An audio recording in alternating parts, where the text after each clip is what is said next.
John, thank you. Governor Kathy Hochul recently signed legislation that would require health insurance companies to cover the cost of scalp cooling systems for those fighting cancer. Capitol correspondent Jamie DeLine has the story. Around 6 years ago, Maureen Green was diagnosed with cancer. She recalls a conversation she had with her doctor, who said she'd lose her hair after the first chemo treatment. I remember we talked about doing chemotherapy, and she pointed out, after 2 weeks after my first chemotherapy treatment, she said, that's when you'll lose all of your hair. And obviously getting a cancer diagnosis is really terrifying and upsetting, but that's when I started to cry. And then I started to feel really bad that I was crying about my hair.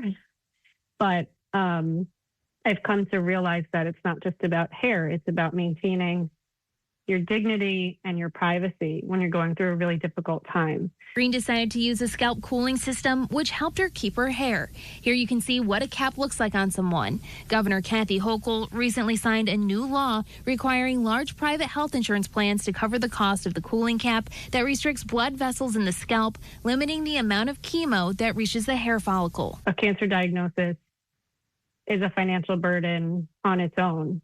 And then if you want to do the scalp cooling, it can cost over $2,000.